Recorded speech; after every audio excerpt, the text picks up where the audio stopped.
दीक्षा और शिक्षा बड़ी चीज है, मूर्ख अज्ञानी क्या जाने इसकी कदर।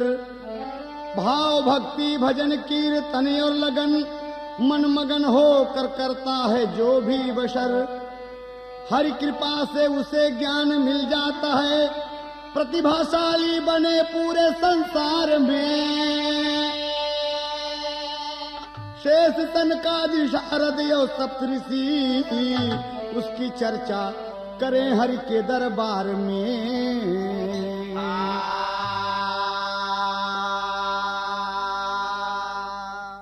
देखिए रामाकृष्ण से एक शिक्षा और नसीहत की बात।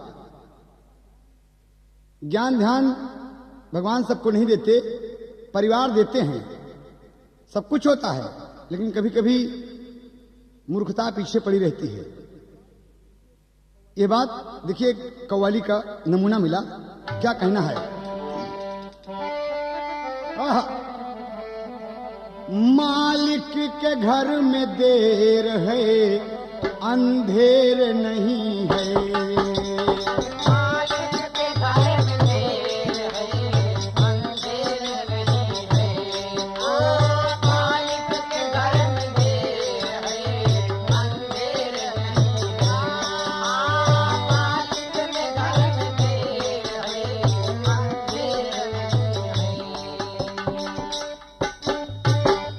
ये तो नमूना रहा, ओरिजिनल भाव। लेकिन कवि का कहना है, अज्ञानियों को ज्ञान कुछ भगवान दीजिए।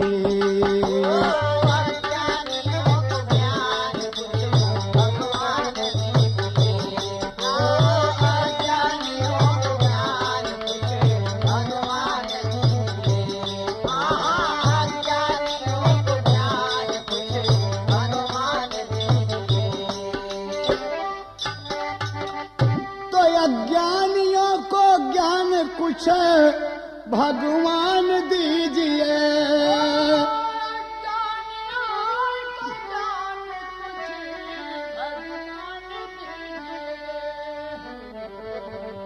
करबद्ध प्रार्थना है, जरा ध्यान दीजिए।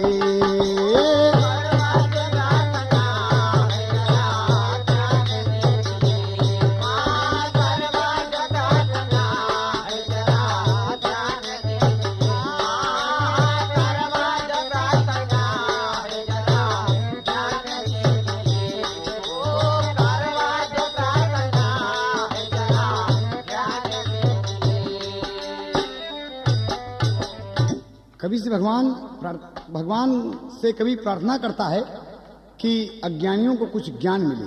देखिए कहानी पर आप ध्यान दें, क्या कहना है। एक बुढ़िया एक नगर में,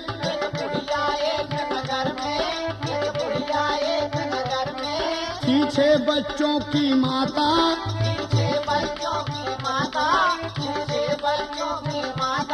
बेटे थे 3 सयाने, क्या 3 बहू का नाता।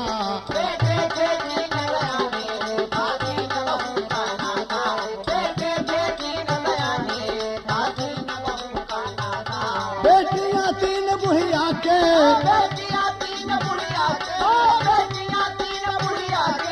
वो भी हो चली सयानी,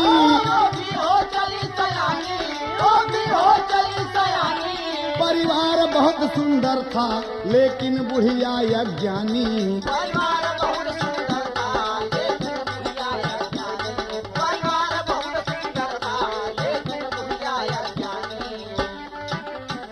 देखिए नगर में बुढ़िया है जो विधवा है, और भगवान की सीमा है कि बड़ी अज्ञानी है, लेकिन उनके पुत्र और पुत्री दोनों रत्न भगवान दिए हैं, लेकिन उनका सुहाग ना बा। बेटे भी सियाने हैं, 3 बहुएं आती हैं, बिटिया सियानी है, और बुढ़िया मूर्खता से बाज नहीं आवा। क्या कहना है कवि का? उसको तो भक्ति भाव से मतलब ही नहीं था,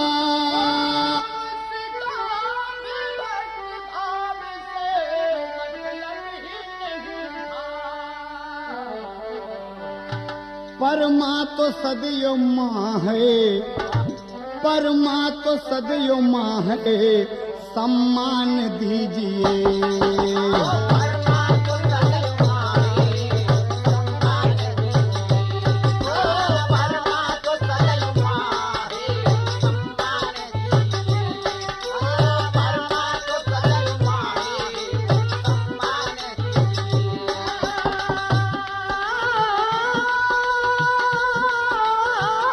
बहुत अच्छे मुन्ना।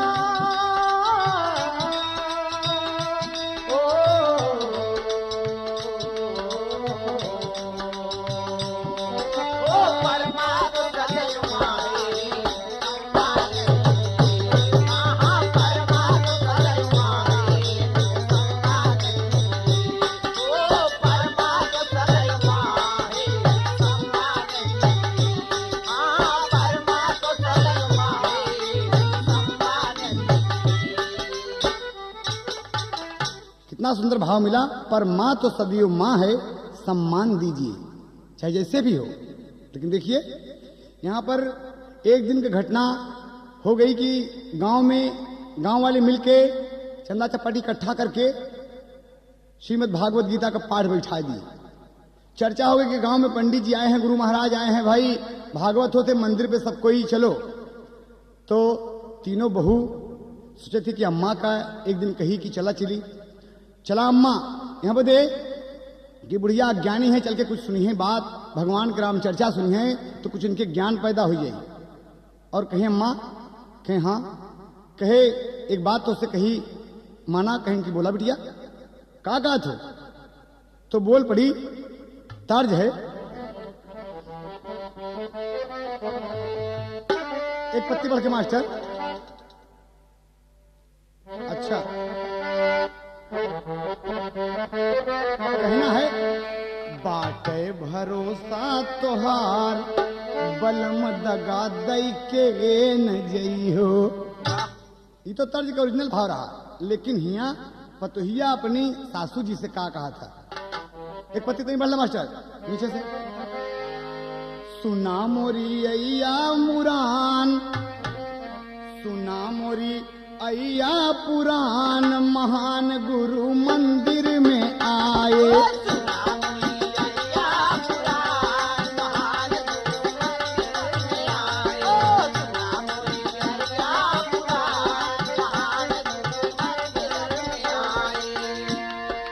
हरि पे लगावा तू ध्यान, हरि पे लगावा तू ध्यान, हरि पे लगावा तू ध्यान, महान गुरु मंदिर में आए। बहुत से मुन्ना।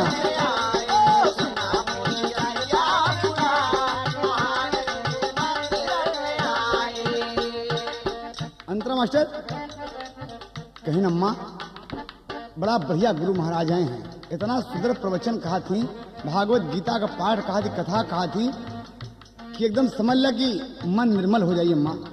और चला तब बूढ़ा कहें कि पागल नहीं तो यही विनती हमसे करे बदे आई हो।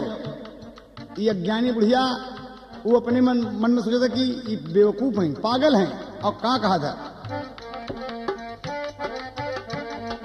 अय्या कहीं ज्ञान ध्यान का होई, अय्या कहीं ज्ञान ध्यान का होई, अय्या कहीं ज्ञान ध्यान का होई। हट जाहिया से हम खटिया पे सोई, हट जाहिया से हम खटिया पे सोई, हट जाहिया से हम खटिया पे सोई। खाली करा जल्दी मकान,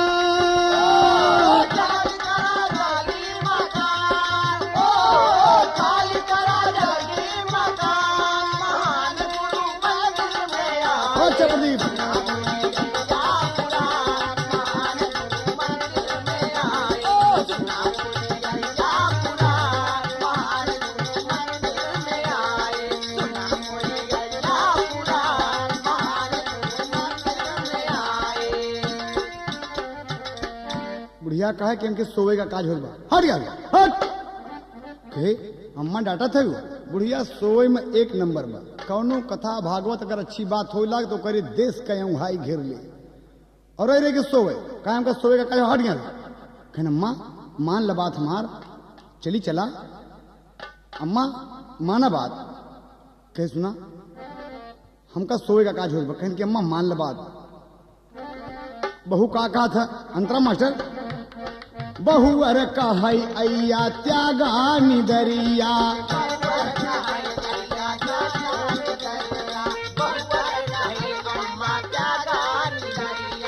आवा चली मंदिर हमारी मायरिया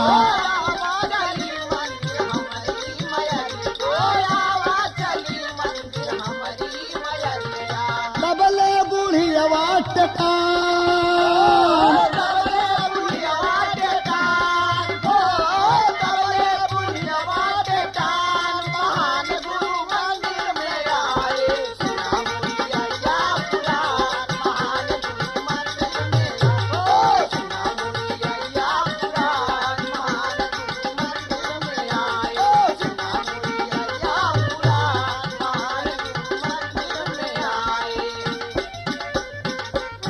कहता हटिन जाओ तो यहाँ से हमका कथा भागवत नहीं सुने हमारे कुछ समय में नहीं आवत।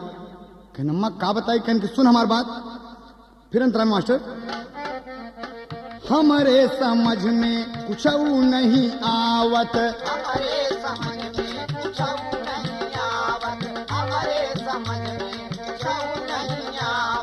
बार बार हमके कुलछनी जगावत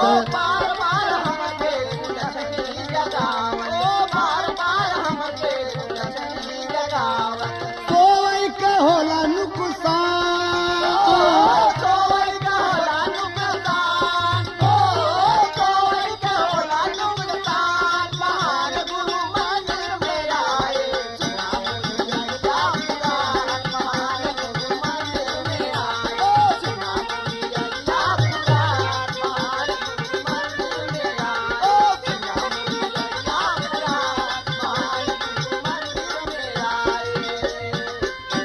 देखिए कही अम्मा तोहरे अउहाई आई ना कहन कि हाँ अउहाई हमारे आवत है।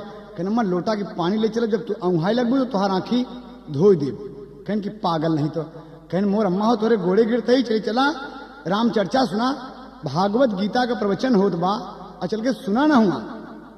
कहे फिर लोटा का पानी ले चलब कहन हाँ फूले वाले लोटा में पानी भर ले तीनों पतो तीनों बिटिया बूढ़ा साथे में भागवत सुने बदे मंदिर के प्रांगण में जाती। देखा यहाँ कहना है फिल्म गंगा की बेटी से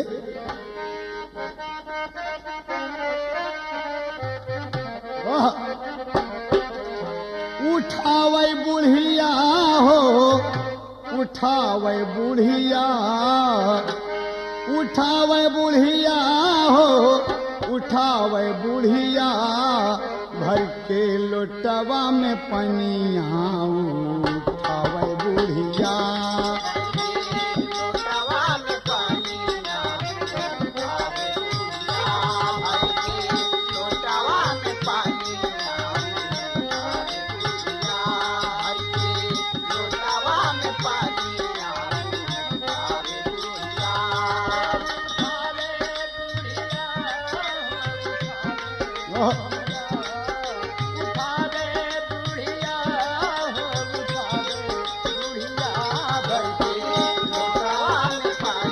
बहुत अच्छे जगदीश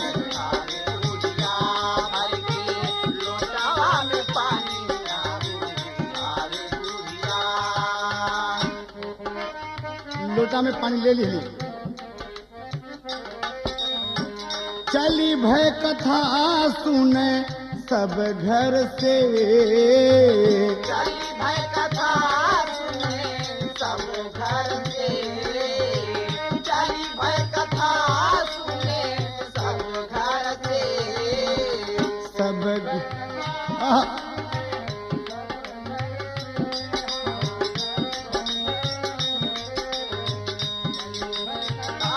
सुने सब घर से बड़ी विचित्र बात होता हाँ हाथे में संभार लिहले माला मनिया भर के लोटवा में पानिया उठावे बुढ़िया भर के लोटावा में पानी आऊं आवे बुढ़िया भर के लोटावा में पानी आऊं आवे बुढ़िया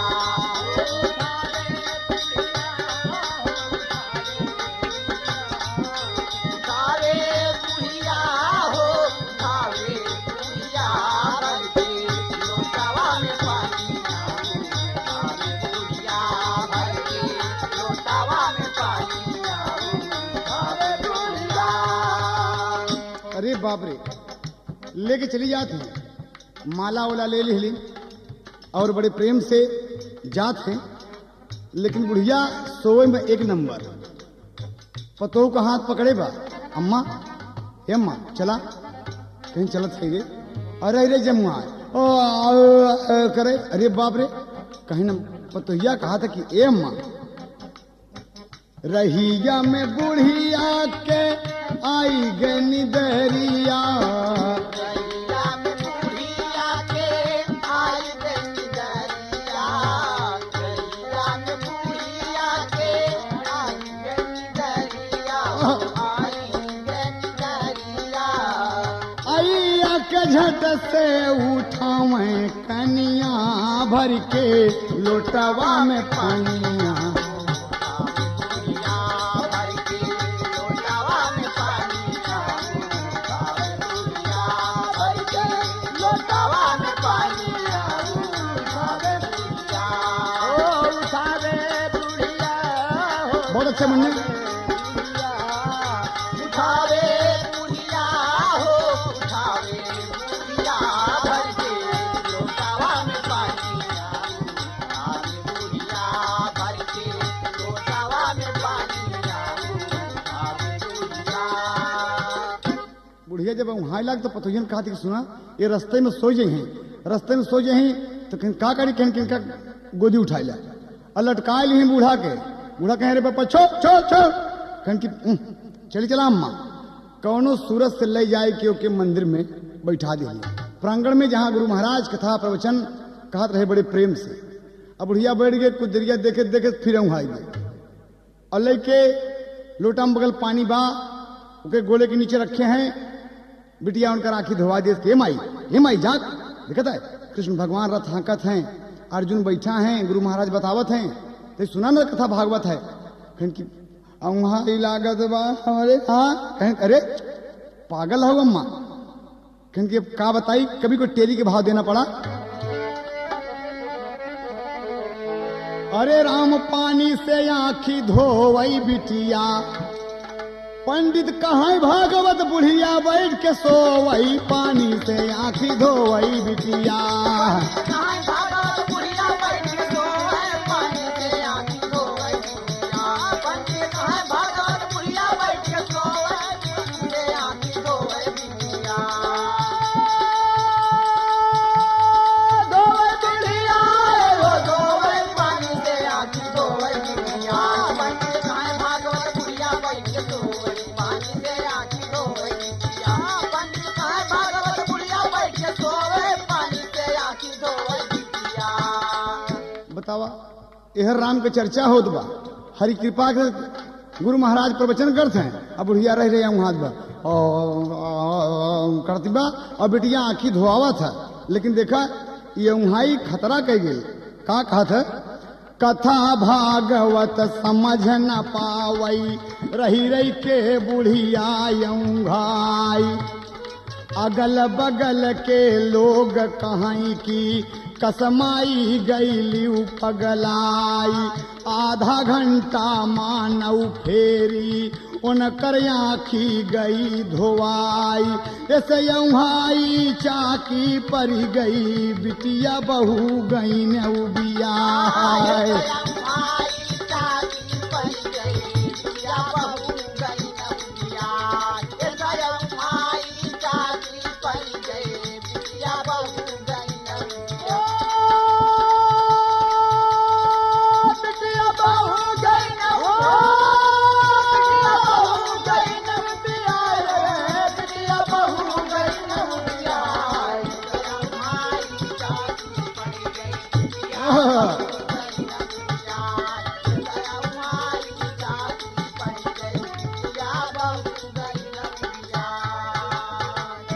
इतनी ऊंघाई कि ओकरे कुछ सुनबे न भाई। अगल बगल के लोग कहा थी ए मावा पगलाई गई है का, ऐसे ये पेड़ सहारे बैठा गिरी पर थी।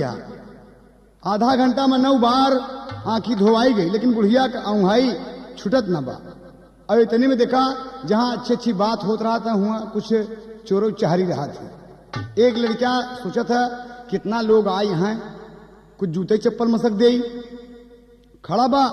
अतबले बुढ़िया के लोटा नजर आई गई, फूले के लोटा पानी रखे बा, अलथी पलथी मार के बैठी बा और ओकरे गोड़े के लगे बा। और लड़का आए ओकरे लगे बैठ गए बड़े प्रेम से बैठ गया। और देखत बा कि बुढ़िया औहात धीरे धीरे बिटिया फिर पानी मारस मुहे पर। जग तू नहीं अच्छी बात नहीं सुन तू कि मोर बप्पा रे कभी को उड़ान देना पड़ा। बुढ़िया का यौहाई वाला पूर होता ना कोटा। अरे बुढ़िया झपकी माराई लड़का, अरे लिहे चोराई लोटा हो। अरे पानी से आँखी धोवई बिटिया। बुढ़िया झपकी में मस्त बा और लड़का वह उठा लिए लोटा चुप मार के कि लोटा पाई गई। अल्लाह के वो खसक दिए, थोड़ा अंधियार रहा लेकिन खसक दिए। अब बुढ़िया के जब झपकी लाग फिर लोटा लगी हे रे तो का करा था। अरे लोटा जब न पावई बड़ी जोर से रो वही पानी से आंखी धो वही बिटिया।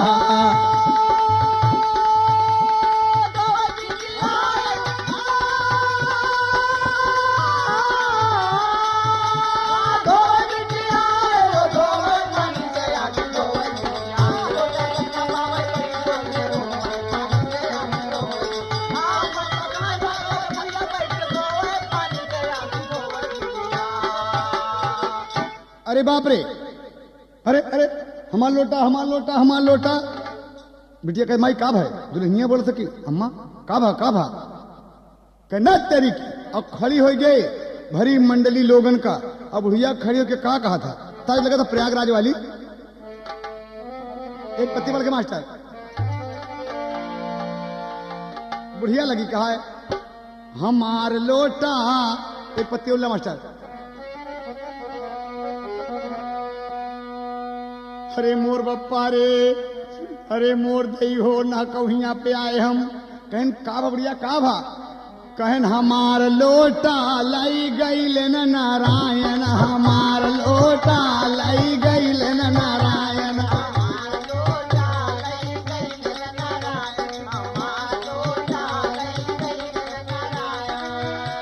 हमार लोटा हो, हमार लोटा हो, हमार लोटा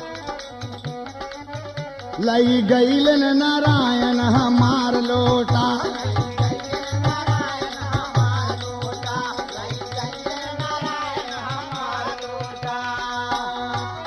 बुढ़िया खड़ी हो गया, अरे नारायण हमार लोटा चुराए ले गए, नारायण हमार लोटा चुराए ले गए। अब नारायण कथा तो हुआ होते ही बा। आ लड़केवा जमन लोटवा ले गए वो ओकर नाम भगवान की कृपा से नारायण ही रहा। वो मन में सोचा था कि अरे बप्पा रे ये कैसे हमार नाम जान गए भैया, ये हमार नाम जान गई, चोरी तो हम के। और चिल्लात व नारायण लोटा ले गए और खड़ी हो गई। जब खड़ी हो गई तो बड़ी अचरज की बात हो गई। कथा हो गई बंद है बुढ़िया, कथा हो गई बंद है बुढ़िया, सबके गाड़िया आवाय।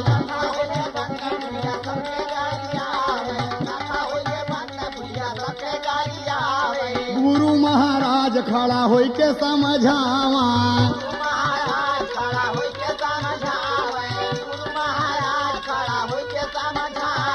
कहीं पंडित बंद करा गीता रामायण। हमार लोटा लाई गईल नारायण। हमार लोटा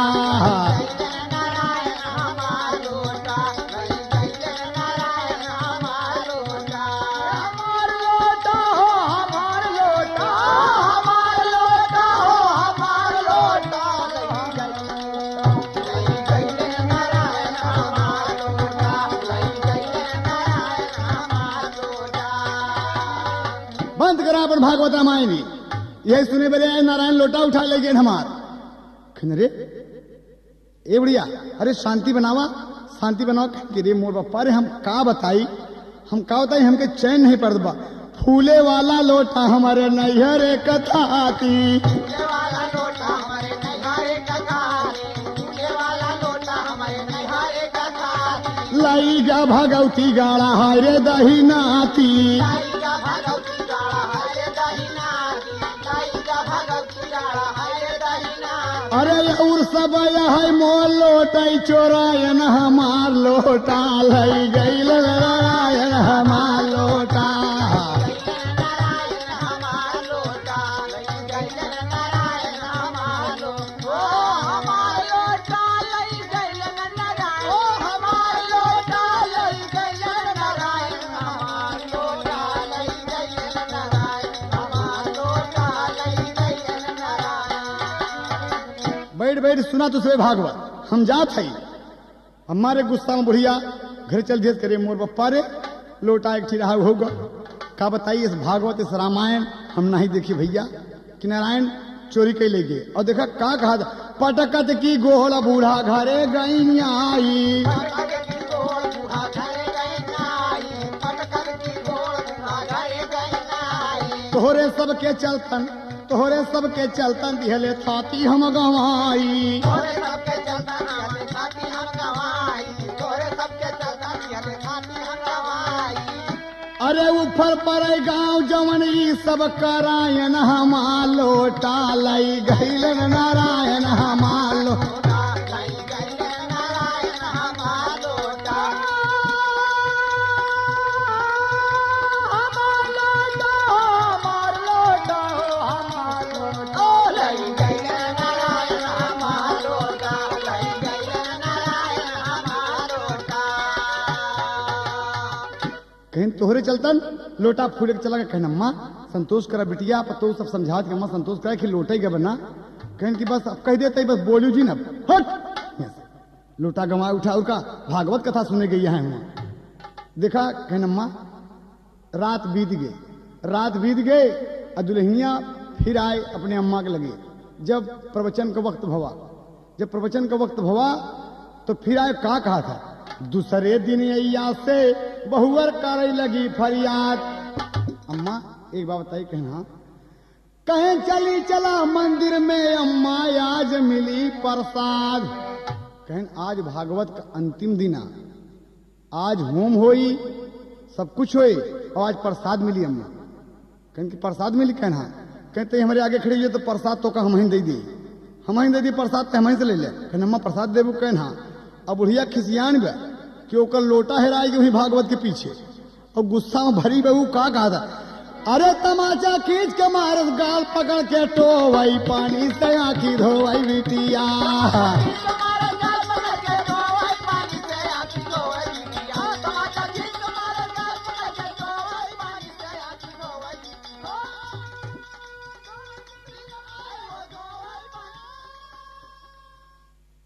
ले लो प्रसाद एक तमाचा खींच के मरबई भाई। अरे मोरम्मा रे मोरम्मा। कहें कि अम्मा भले मारी कोनो बात नहीं बा लेकिन तू चला अम्मा तू चला आ चला हमारी तरफ से अम्मा तोरे गोड़े गिर थे। उन्होंने सोचे कि बुढ़िया के कोनो सूरत भगवान का ज्ञान दे देते कि कम से कम घरे में हमारे कथा भागवत हो और लिया के चलती हैं। तो फिर एक तरह बुढ़िया मान की चोरी बिनती की पे तो कि तय लगा था कि एक दिन नहाई गईलू बाबा के सगरवा हो, बाबा के सगरवा हो, सगरे मझूलनी हेराई गईली लाल मोरे।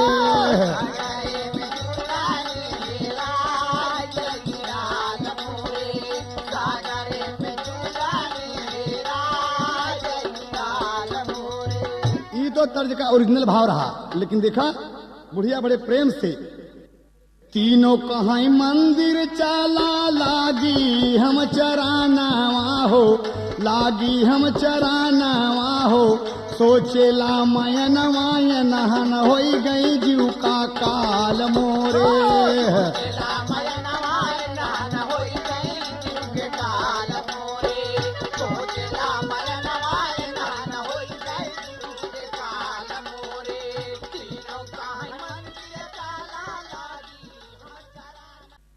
हाँ देखें ध्यान दें कहना है यहां पर जब घर के लोग चोरी किए तो होता क्या है अंतरिम मास्टर? घर के परानी कुल की हल चोरौरी चली भाई बुढ़ियावा खाजू आवती मऊरी।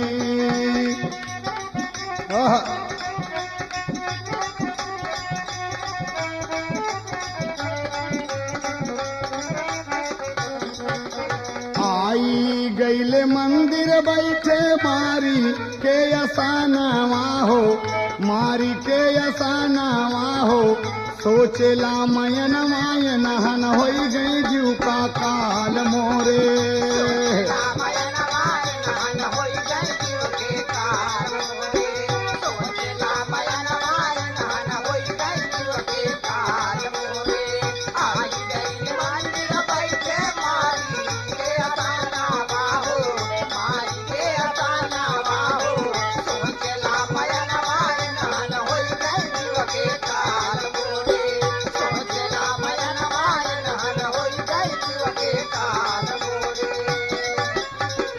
मंदिर में जब बूढ़ा बैठ गई तो प्रवचन पंडित जी के शुरू बा। कवि का कहना है, शुरू होगा पंडित जी के गीता और रामायण, जमन लई गलोटा वो कर नाम बा नारायण। दरिया के मारे तर तर कांपे ला ला ला नावा हो, कांपे ला ला ला नावा हो, सोचेला मयन मायन हन होई गई जीव का काल मोरे।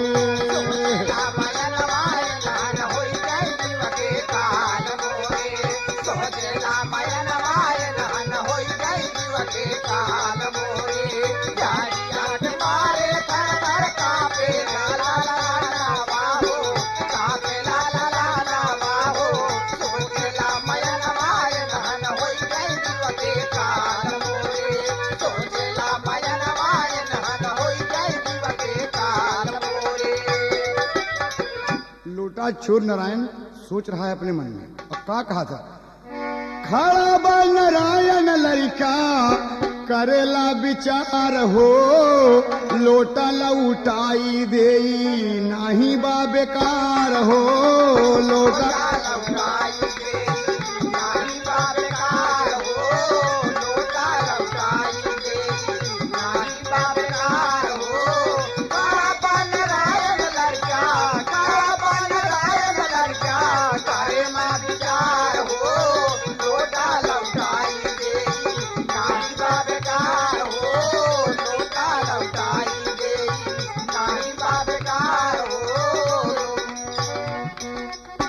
बस कहना है यहाँ पर वो डर के मारा थर थर कापत बाकी बुढ़िया आऊँ कैसे हम लोटा दे दी, और जल्दी से बगल में बुढ़िया के बैठ गया। बेचारा सोच रहा है कि कहीं ऐसा न हो कि हमार मतलब पकड़ जाई हम।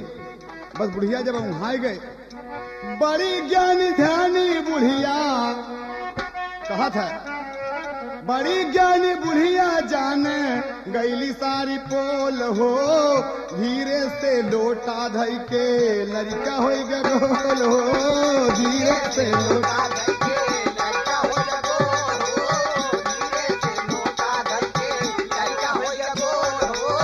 बड़ी ज्ञानी बुढ़िया जाने गईली पोल हो, धीरे से लोटा धई के लड़का हो गोल हो, धीरे से लोटा धई के लड़का गोल हो गया और चल दिया वहां से। अब बुढ़िया की आंख भाई लगी जब तो लाग अपन पानी हेरे, जबकि लोटा नहीं लेके आएगा, और लोटा लेके नहीं आएगा। और देखे जब गोल के नीचे कि बाप रे ये तो लोटा हमारा आएगा। बुढ़िया खड़ी के मंदिर में बड़ी जोर से चिल्लाई, ए पंडित जी अरे भागवत बंद करा। कहा भैया, कन हमार लोटा दई गईल न नारायण, हमार लोटा दई गईल न नारायण, हमार लोटा दई गईल न नारायण। कहा था, अरे पंडित जी हमारा लोटा मिल गया हो। अरे भले भागवत में आए हम और बड़ी खुश बात। बुढ़िया कहे कि धन्य धन्य भगवान हो, बुढ़िया कहे कि धन्य धन्य भगवान हो, बुढ़िया कहे कि धन्य धन्य भुलबई ना तोहरा एहसान हो। जिंदगी भर भूलबई ना तोरा एहसान हो, जिंदगी भर भूलब नाही तोरा एहसान हो। अरे गुरु महाराज कहा गीता रामायण हमार लोटा दई गईलन नारायण हमार। लोटा गई गई नारायण हमार लोटा, गई गई नारायण हमार लोटा। लोटा पाए गए बढ़िया, बड़ी खुशी में कि रे बप्पा रे भले हम आए यहाँ पर। कहीं देखिए उम्मा भागवत गीता में कथा में भगवान की चर्चा में कितना फलबा। कहें कि हाँ हाँ, अरे बाप रे बुढ़िया का एक बैग ज्ञान हो गया उड़ान में। बुढ़िया के तब ज्ञान हो गया, भक्ति भाव तन जागे। अरे जो न कथा भागवत सुनी है वो है बड़े अभागे हो। पानी से आंखी धोवई बिटिया, आए गई राम का मंत्र ले लिया और भक्ति होगी बड़े प्रेम से। और एक दिन ओके जब ज्ञान पैदा हो गया तो अपने बिटियन को बुला के कहा था बुढ़िया, कवि को पद में देना पड़ा। अपने तीनों बिटियन का महतारी देती बा शिक्षा हो। जब जाऊ ससुरे माँ पहले पति कली परीक्षा हो। बात ज्ञान कई सुनिला बिटिया हमहन मांगी भिक्षा हो। शिक्षा मान के वचन निभाऊ, शिक्षा मान के वचन निभाऊ, यही हमारी इच्छा हो। शिक्षा मान के वचन निभाऊ, यही हमारी इच्छा हो। शिक्षा मान के वचन निभाऊ, यही हमारी इच्छा हो। बुढ़िया कहे बुढ़िया जब विदा हो के ससुरे में जायू तो अपने पति से सबसे पहले एक काम किया। जैसे पति तुहार आम उनसे कह दी कि मैंने महतारी की एक शिक्षा बा, उनके पीठी में खींच के एक लात मारी। माई पति तो भगवान होत है, ओके पांव से मारे चाहिए। कहीं जो हम कहा थे होगा करा अलौट के आओ तो हमके बताओ। कहीं ठीक है माई का तुहार शिक्षा बा थे कि हम मानव भाई। और बिटिया ये बात सब सुन ले और उन्हन के गवन पड़ गया। और गवन पड़ गए, बड़े प्रेम से बारात आई और विदाई हुई। विदाई होत है तो यहाँ कहना कभी को तर्ज है फिल्म आज का अर्जुन, गोरी है कलाइयां। और कहना है यहाँ पर सज के गुजरिया चलती यकी नगरिया, सज के गुजरिया चलती यकी नगरिया, द्वारे पे बाजे शहनाइयां। सज के गुजरिया चलती यकी नगरिया, सज के गुजरिया चलती यकी नगरिया, द्वारे पे बाजे शहनाइयां। सज के गुजरिया चलती यकी नगरिया, सज के गुजरिया चलती यकी नगरिया, द्वारे पे बाजे शहनाइयां। सज के गुजरिया बाजे रे बाजा द्वारे बाजे, बाजे रे बाजा द्वारे बाजे, बाजे रे बाजा द्वारे बाजे। आज है सुहाग रात बैठी चित सारी। आज है सुहाग रात बैठी चित सारी, आज है सुहाग रात बैठी चित सारी। धीरे से आई गईले बल महाजारी। धीरे से आई गले बलहा हजार, धीरे से आई गले दूल्हा हजारी। जोर से बोली तनि सुन हम जोली, जोर से बोली तनि सुन हम जोली, लेती जवानी अंगड़ाइयां।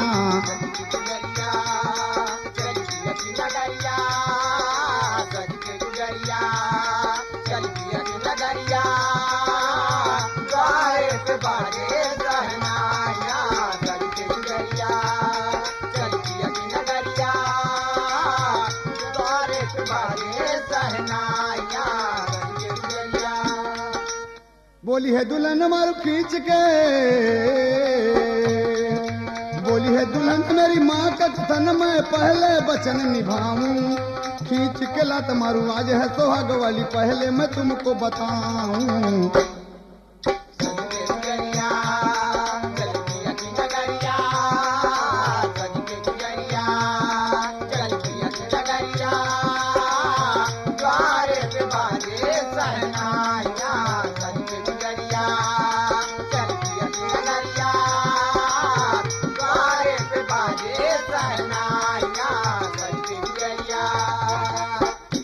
बस मर्द तैयार हो गया कि तुम्हारी माँ का शिक्षा कहना, हाँ हमारी माँ का शिक्षा बा कि आपके पहले 1 लात मारा था।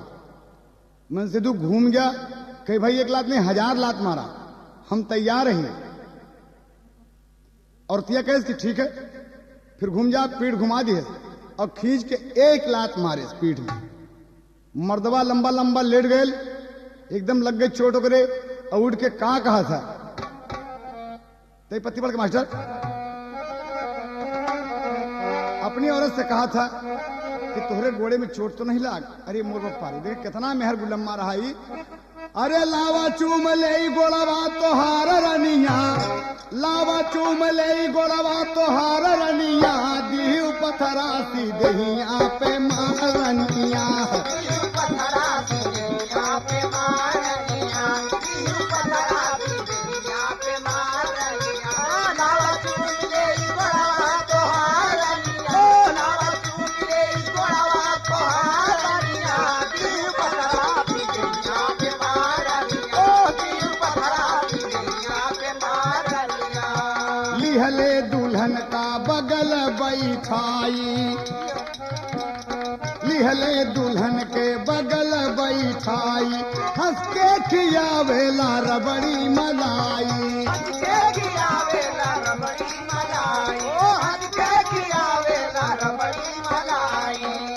तनी जल्दी से घुंघटा उघाड़ रनिया, तनी जल्दी से घुंघटा उघाड़ रनिया, दीव पथरा सी दहिया पे मारनिया, पथरा सी दहिया पे मारनिया, दीव पथरा सी दहिया पे मारनिया,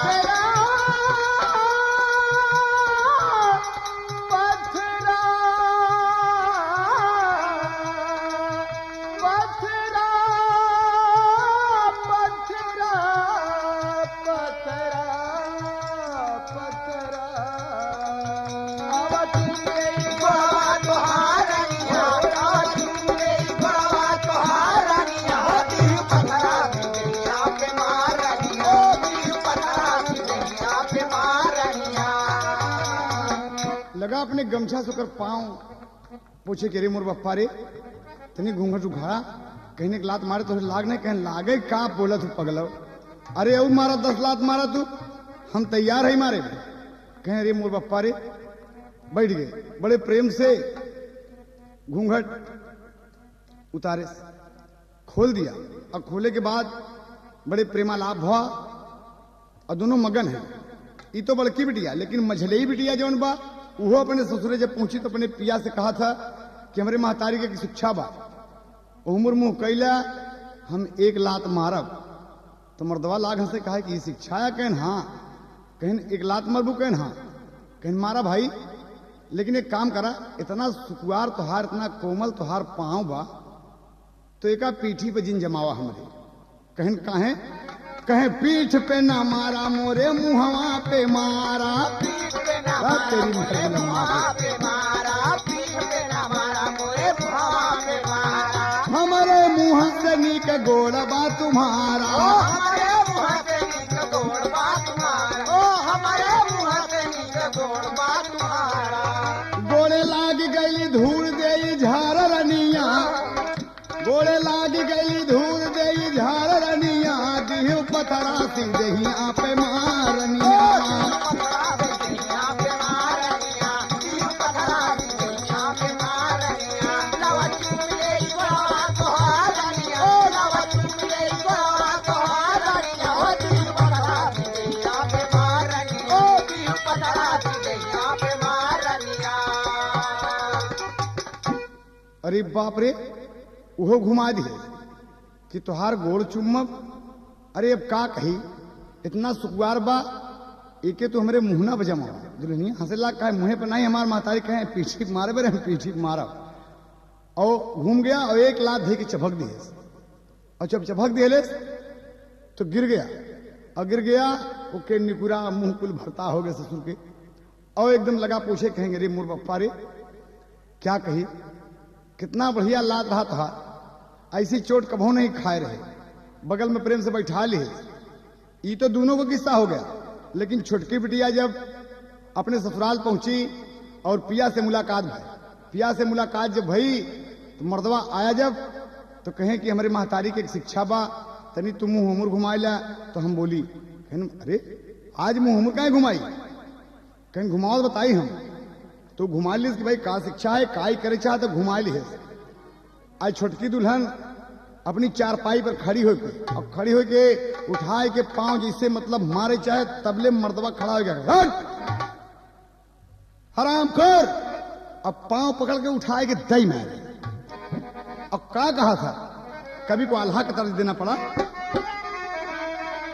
अरे जरी का मारा दवा देख के दुल्हन के सहूरावा, हथवा मली हले अपने डंडा एक उठा,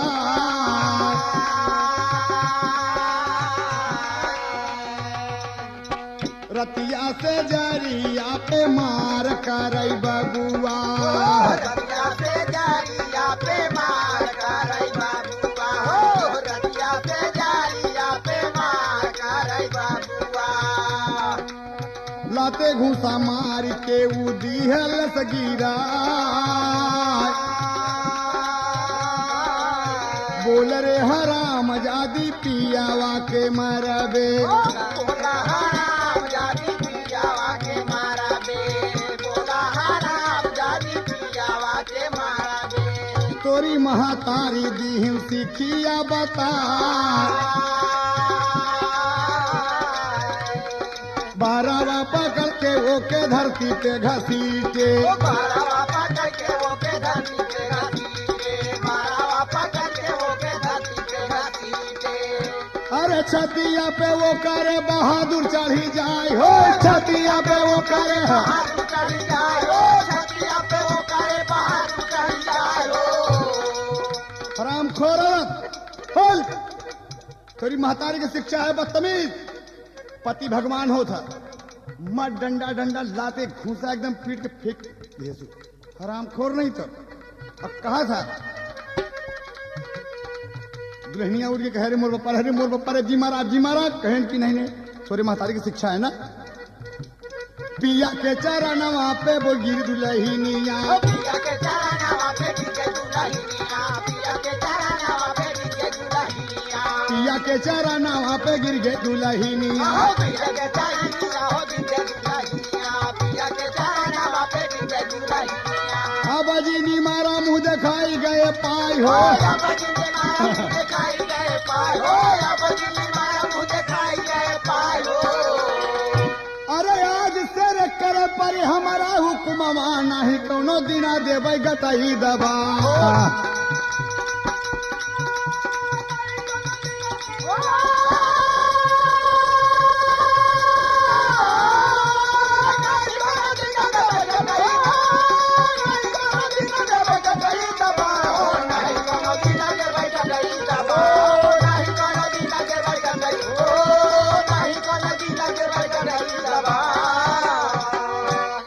कहे पागल हट हट, अरे हम न मारा कहीं किन्ना मारा, लेकिन वादा कर ये भगवान की मूर्ति है कि आज से जवन हम कहा वह करे पड़ी, मेहरारू मनसेधु के लाते से हमारा धिक्कार है तेरे ससुर की जिंदगी का, हट हम न मारा, अब जना यही तुम दिखाई दिया आज हमका, अरे मोर बप्पा रे हम न मारा, कैस कि न मारा, चल ठीक है बैठ प्रेम से, करनी का फल दुल्हन पायस फिर नैहर में आई, अरे अपने तीनों बिटिया से तब बोल पड़ी है माई हो, पानी से आंखी धोवई बिटिया, माई कहाँ है? ए बिटिया तू सबे अपने अपने ससुर से आई गए। तो बतावा हुआ का हाल चाल का रहा, हुआ का हाल चाल का रहा। कहें कि माई अरे न पूछा। बैठ गई सब। तब बुढ़िया कहा था, मोरे शिक्षा में कितना कमाल बिटिया, मोर शिक्षा में कितना कमाल बिटिया, कहा अपने ससुरवा का हाल बिटिया।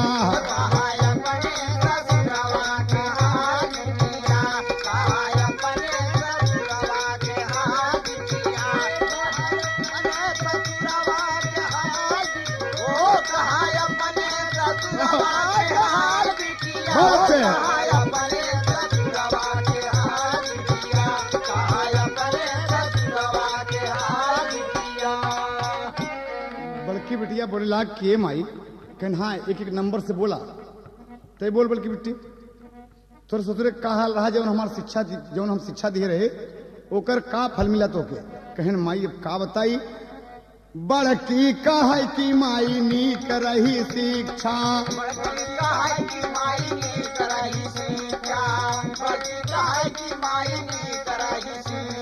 मारे पिया का मोरी पूर भई इच्छा, हमारे पिया का मोरी पूर भई इच्छा, हमारे पिया का मोरी पूर भई इच्छा। बूढ़ा हंसै लागिन भखियाल बिटिया, कहा अपने ससुरवा का हाल बिटिया। कहा अपने ससुरवा के हाल बिटिया, कहा अपने ससुरवा के हाल बिटिया।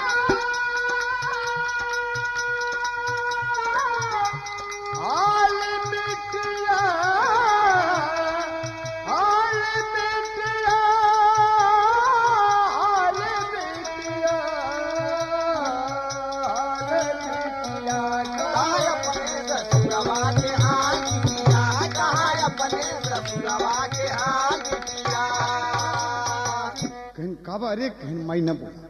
जैसे हम एक लात मारे गिर गए और गिर गए हमसे का कहे लगे। कहन कि माई बहुत हमार प्यार करे लगे।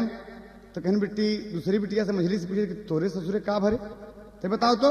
कहन माई हम जब एक लात मारे तो गमछा से हमार गोड़ लागेन पूछे और अपने कोरा में लेके हमका का कहा थी, हम के खियावे लार बड़ी मलाई, हम के खियावे लार बड़ी मलाई, हमके खिलावे लार बड़ी मलाई। बड़ा नीक पति पाए यरी मोरी माई। ओ पानी को पति पाए हरी मोरी माई, ओ पानी को पति पाए हरी मोरी माई। तोहरे पियवा का नीक यह चाल बिटिया, कहा अपने ससुरवा का हाल बिटिया। कहा अपने ससुरवा के हाल बिटिया, कहा अपने ससुरवा के हाल बिटिया। बाबूजी कहन की तोरो ठीक है है। आ छोटकी बिटिया बैठ के रोवत बा, अरे मोर माई रे, अरे मोर माई रे। कहन का भा, बोल का भा। कहन माई हम जैसे कहे कि पीठ उम्र घुमाई ला ऐसे ताकत रहा माई, जैसे गोड़ उठाए हमार गोड़वा थे कि इसे मुरेर के उठाए के दही मारे और लाग मारा डंडा डंडा। रे मोर पप्पा रे हमार गाल सूज आए कितना हमारे दाग पड़ गए माई, ऐसा मारे हैं। अरे मोर माँ हो। कहन की बुढ़िया लगी हंसाई। अब कहाँ कहा था भुल्लू दादा वाली में बुढ़िया कहा था, जिंदगी होई गईली खुशहाल गाल जिन तोवा बिटिया।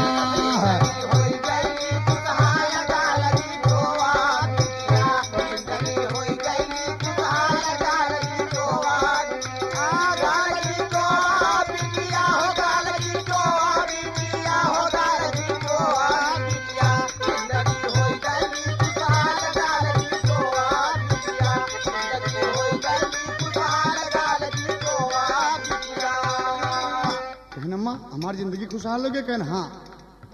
कहे बिटिया का मुंह चूमय लागी, बोल पड़िन तब अम्मा। बोल पड़ी तब अम्मा रामा, बोल पड़ी तब बहुत अच्छे रामा कसम में बिटिया का मुंह चूमय लागी, बोल पड़ी तब अम्मा। एनहान दुई नव बिटियन का मन से धू मेहर गुलामा, सासुर होई गाजीव का लगा लगी तो बिटिया। होई गाजी का काल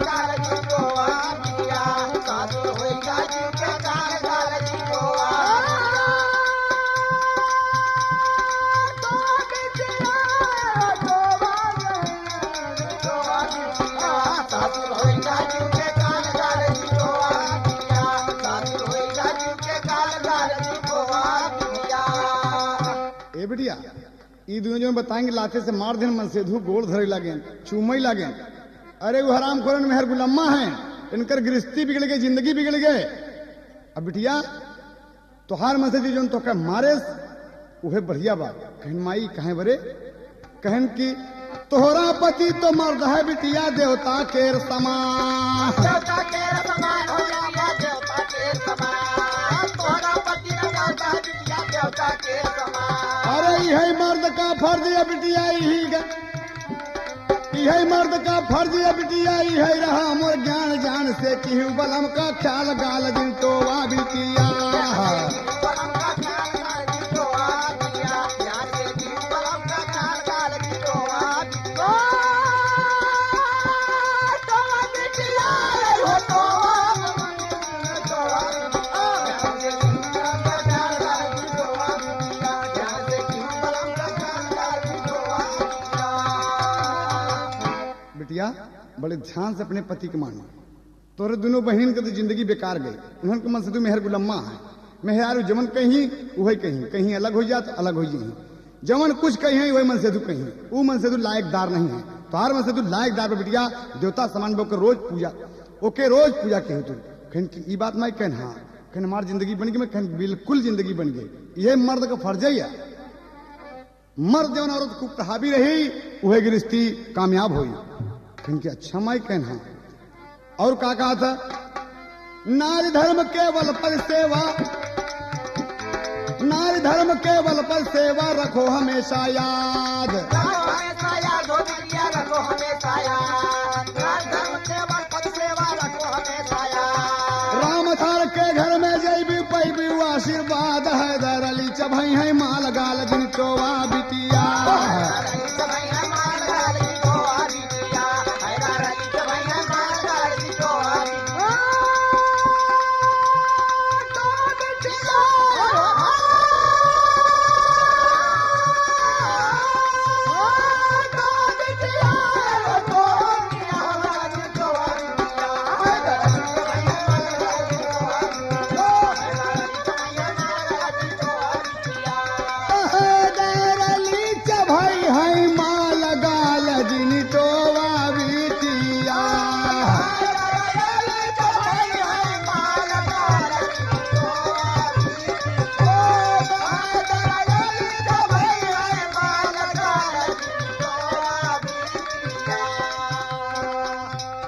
अरे बाप रे बड़ी खुश हुई बिटिया कि अम्मा हमारी जिंदगी बन गई। तो देखें आप ये गाने में कितनी बड़ी नसीहत आपको मिली कि बड़े प्रेम से वो भागवत सुने गए। बिटिया भागवत सुने गए, भागवत में लोटा खोए गए और दोबारा जब गए तो लोटा पाए गए तो ज्ञान हो गया कि भगवान चर्चा में कुछ बात। इबरे हर इंसान के चाहिए कि जहां कथा भागवत हो वहां जरूर पहुंच के भगवान के चर्चा सुने। अब बुढ़िया गई होकर ज्ञान पैदा हो गए। अब आज ज्ञान ध्यान की बात अपने बिटिया को बताए और अपने बिटिया को बता के कहा था कैसे बिटिया यही पति का धर्म है, यही नारी का फर्ज है। और तू ये कहू औरत के लिए केवल पति धर्म, ओके सेवा करे वही उसका धर्म है। ओकरे गृहस्थी के गाड़ी बिटिया बड़े प्रेम से जिंदगी में पार हुई। बिटिया लगिन हंस सब हंसाए कहन माई हम का सबे के तो मन से धू कहन तो में हर गुलम्मा है हर जबगल। ये हमारी छुटकी बिटिया सबसे अच्छी है, एक पति भगवान है। तो कभी को अंतिम भाव देना पड़ा। भुल्लुर भैले स्वर्ग निवासी, अरे स्वामी गीतानंद सन्यासी हो, पानी से आंखी धोवई बिटिया, प्यासी गुरु दरस बिरदुई नौकिया रोवई, पानी से आंखी धोवई बिटिया।